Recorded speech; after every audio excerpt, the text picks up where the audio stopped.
Hi, Andy. Hey, what's happening? How are you doing? I'm doing well considering. How are you doing? Oh, we're pretty good. We're pretty Good. good. So, Andy and I met at Berkeley on Site about a year ago. So that would have been 2019.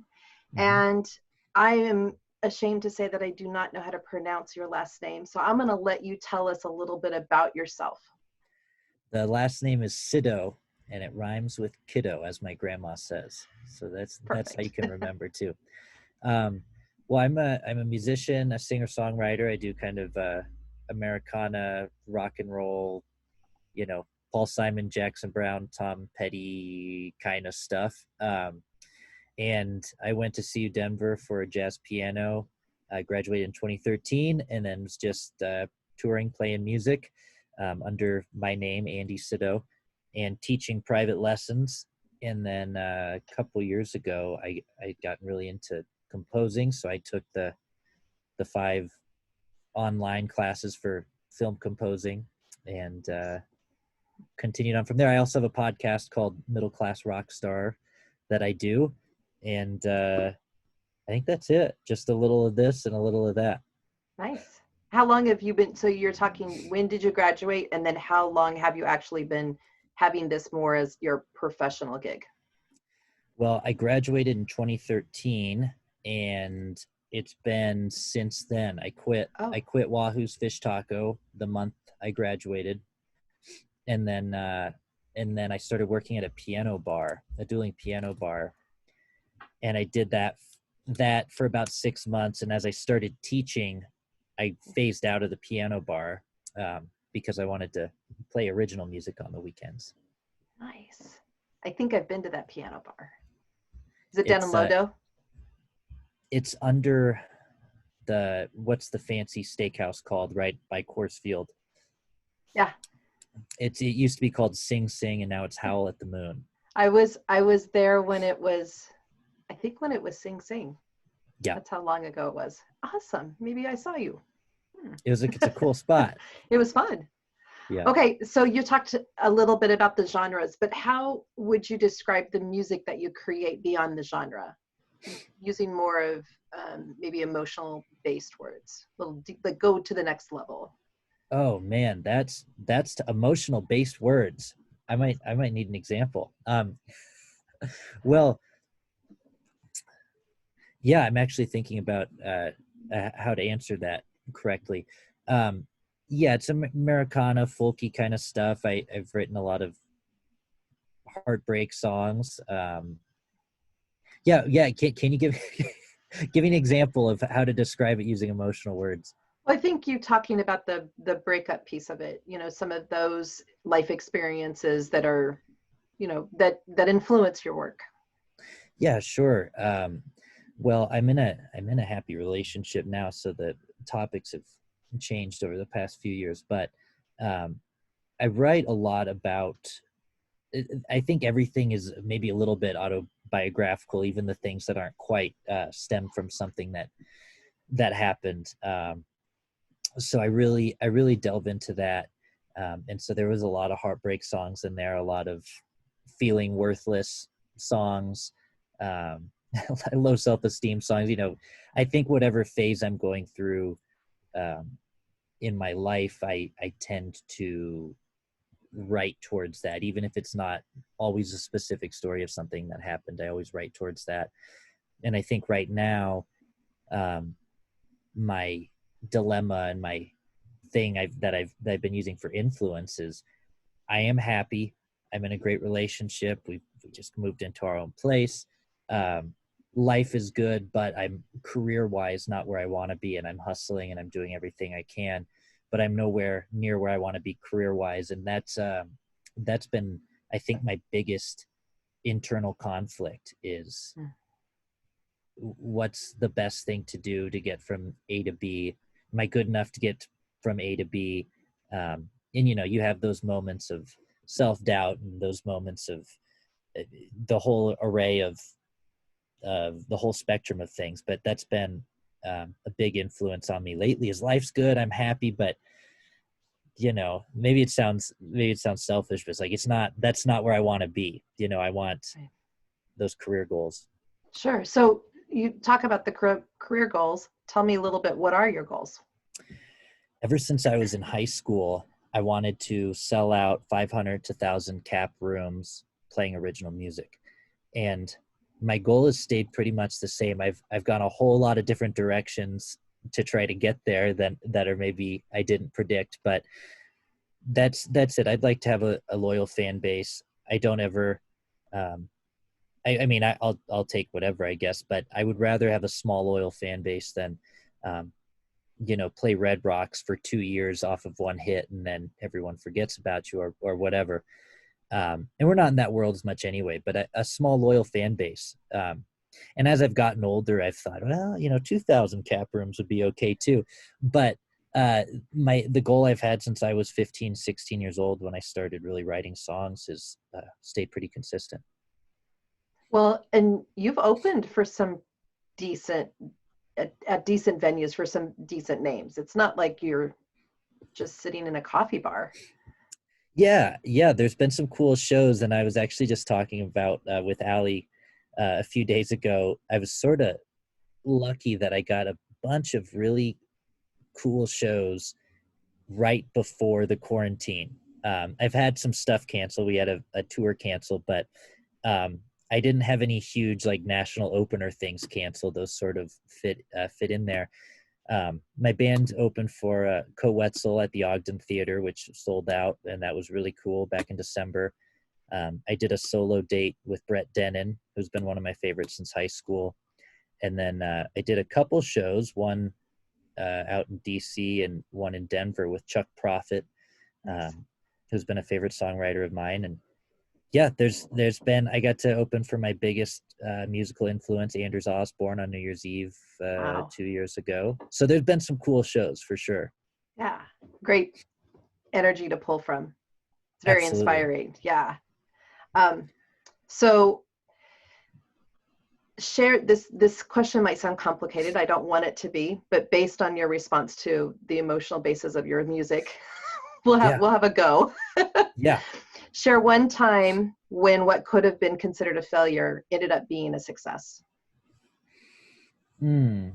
Well, I think that is a tricky question. I think it happens all the time. I think pushing forward through things that seem to maybe aren't going to be the best thing always open new doors. I know it's a really broad answer, but I think I believe that sort of thing happens all the time where things don't go exactly how they expect, and it ends up, I don't know, better for whatever reason. I'm trying to think of a really good example, and I will continue to think on it, and I'll interrupt in a few minutes. Absolutely. You can come back. That's fine. We can Perfect. go. No problem. So what other experiences, while you're thinking on that, maybe you can conjure up some experiences that you've had that's helped prepare you either for, however you want to answer it, either for being a touring artist, because you've had a tour in Canada as well as the United States. But now we're in this pandemic and we have stay-at-home orders across the nation. Yeah. Talk to me a little bit about what experience you've had that's helped prepare you for this. Yeah, one thing I'm really good at is adapting, I think. And when I was in 2013, when I first got out of school, we just started touring, and there was no manual on how to do it, and I did it wrong. A bunch of times. I still do things wrong. I learn things every time I go on the road, but I think touring has prepared me for a lot of things and any change that might come my way, because you go out with a plan and things never go as expected. If you think 100 people are going to be there and maybe there's only 4, you think there's going to be 4 people there and there's 50, and you got a song on their local radio station or whatever that you didn't know about. And it's so unpredictable. Shows get canceled. When you're touring at my level, it's hard to always get a solid contract. It's a lot of times just, we talked about it and I'll show up and you show up. And I've had a couple shows early on, especially, where we drove all the way to a town. We had a show We had a show in the Tri-Cities area in Washington. I'm trying to remember the exact name of the town, but we had a show and they seemed like a legit venue. Like Afro Man was there the night before, and we showed up at the venue and there was nobody there to let us in. And like, it was weird. We had an agreement and everything, and the talent buyer didn't show up, and he said, well, we didn't sell really any tickets. So this was years ago. We didn't really sell any tickets, so we're not going to do the show. And they didn't pay us, didn't give us our hotel room or anything, or tell us that they were canceling the show. And situations like that, figuring out a way to bounce back, take a deep breath, you just have to do things. You got to find an Airbnb, you got to find a place to crash.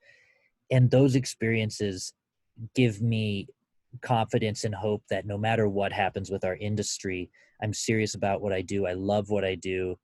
This is what I'm meant to do. This is what I'm always going to do. And even if external factors change, I'm still going to find a way to do it somehow. That's awesome.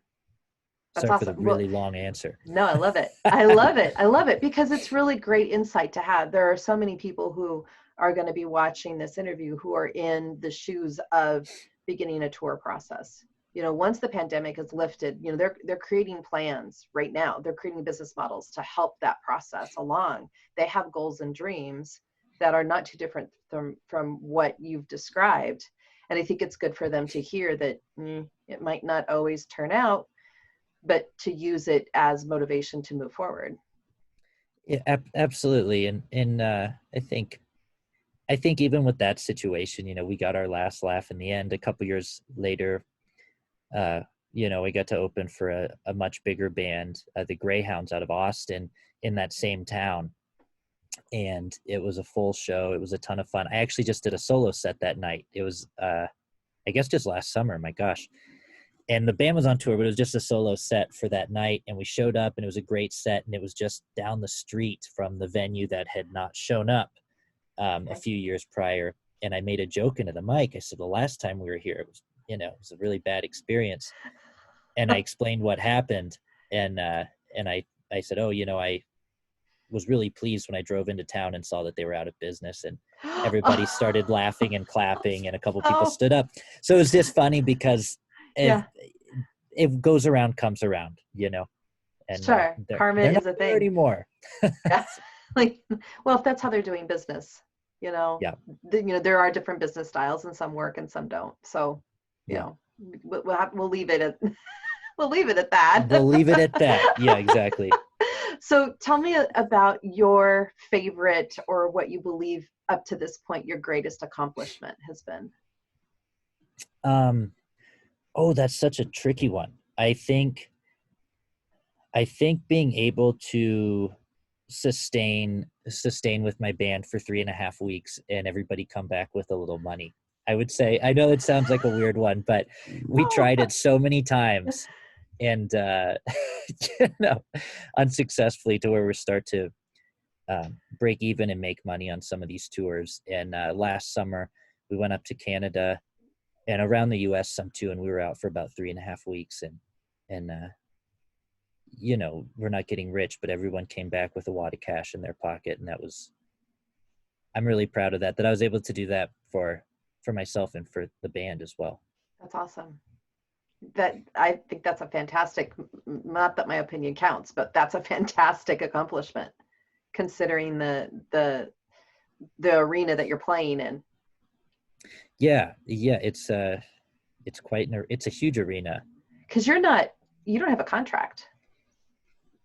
No, it's a pretty in-house project. I have a manager that I work with, and we team up on everything. And I've had her, Ellie is her name. She's wonderful, for the last 13 months now, I think. Mm-hmm.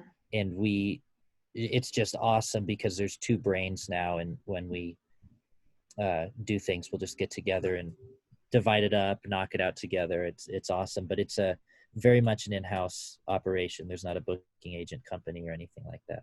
Okay. I think that's important, you know, to hear that you are doing it and you're very independent. So.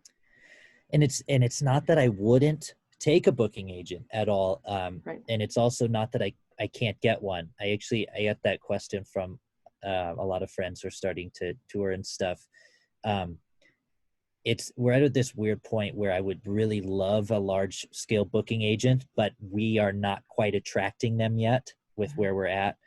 But there's also a lot of booking agents that are booking the same clubs that I'm booking, but I have a personal connection with the owner because I've done it a dozen times and I know their kids' names. And so I'll get a better guarantee than they're getting for their clients. And I'm not going to give them 15% of it. Right. So it's a weird middle ground where I've been doing it independently for a while. And I feel really good about the relationships I've made. But it would also be nice to have somebody who's like, well, let's get you doing these venues with these artists right now, you know? Right. It's coming. It's coming. It's coming. So I just have 3 more questions for you. We're really close here. Thank you for your patience. Name one artist who is particularly important to you, whether they're a musician, specifically like a composer or a lyricist, maybe they're a guitarist, it doesn't matter. Maybe they're an artist, maybe they're not even involved with music. It doesn't matter. What is one artist that you feel is particularly important? Yeah, there's so many that I hate to mention one, but there is one I absolutely could mention that kind of has maybe a little notch above the rest in my head, and that's Anders Osborne. He's a New Orleans singer-songwriter, and when I first saw him play 11 years ago, he did not have a big fan base. He was in his early 40s, maybe 43, and but he was playing a festival in Telluride and just blew my socks off. Great songwriter, great slide guitar player, incredible stage presence, and I was a cool image, and I was just so taken aback. I sort of became instantly obsessed. I was listening every day, and he came to Denver a year later, and there was, I think, 20 people there.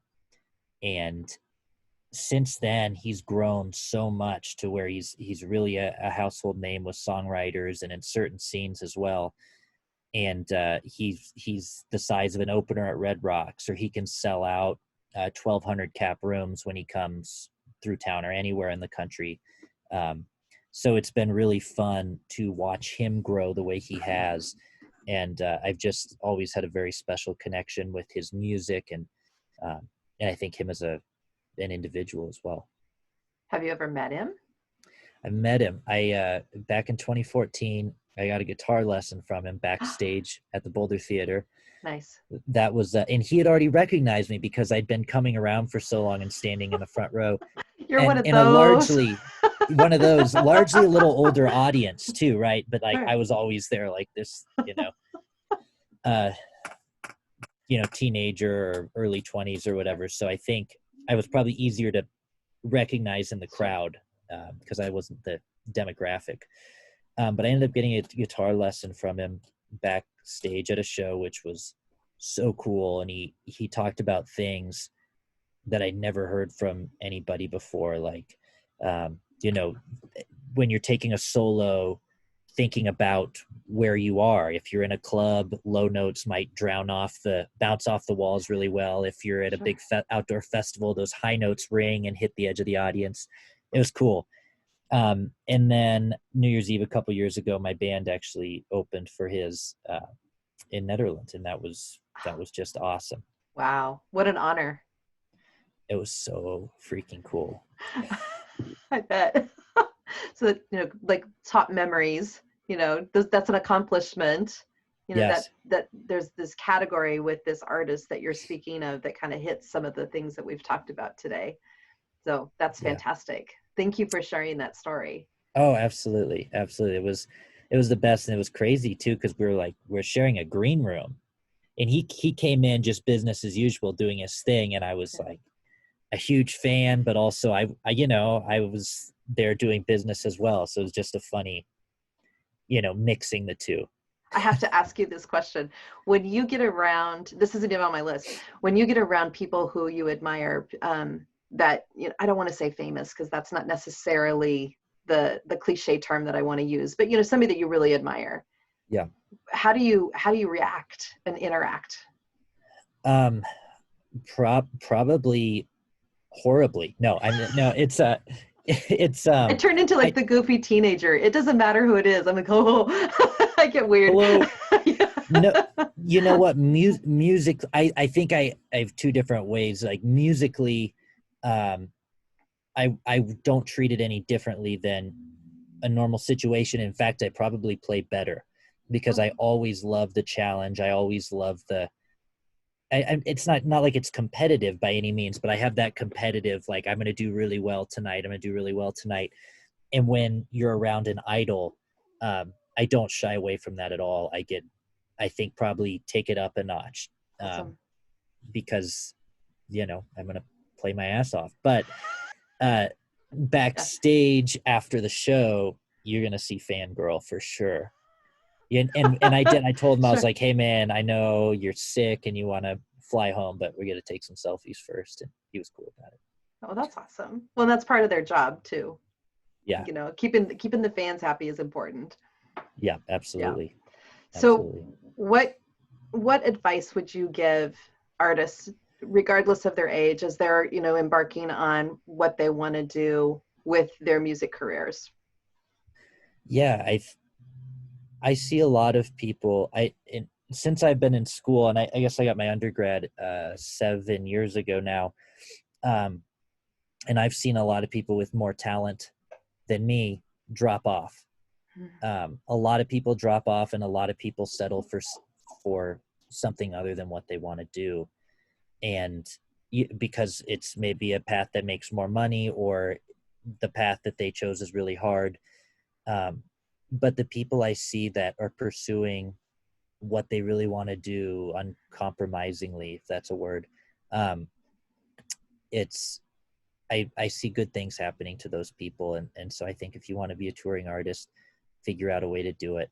Don't let somebody tell you that we don't do that in 2020 anymore. You just might have to do it online for a while. So always being able to adjust, always be able to adapt, and go for what you want, no matter how small the odds seem. That's awesome. Thank you.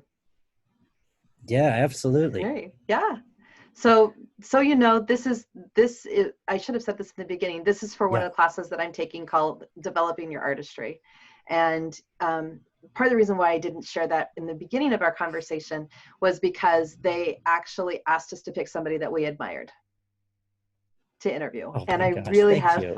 I have a lot of admiration and respect for what you do and how you're going about it. And so when they were asking for us to start thinking about it, you were the first person that popped in my head.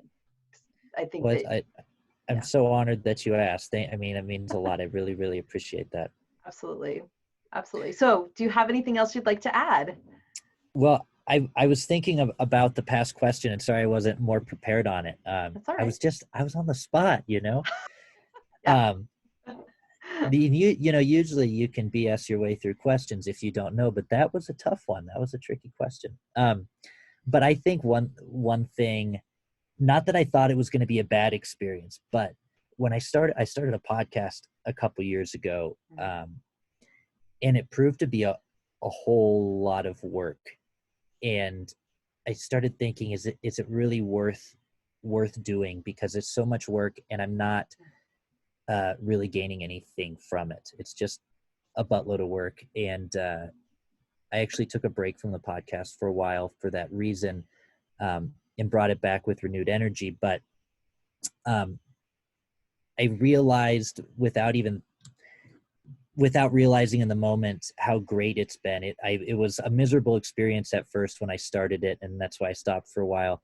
But then I realized how much fun I was having and how big my network was growing. And through that, I've gotten to meet all kinds of different people.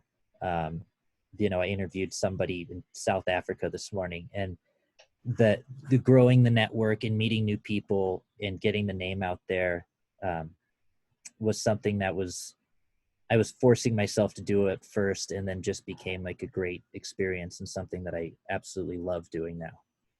That's wonderful. Thank you for remembering and going back to that question, because that is a tough one. It is. That's a hard one to answer.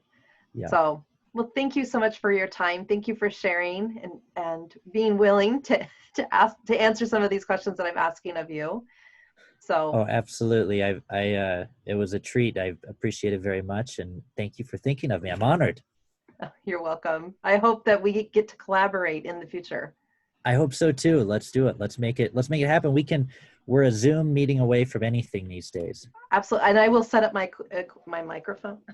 I do have equipment. I'll set it up and we'll see what we can do properly.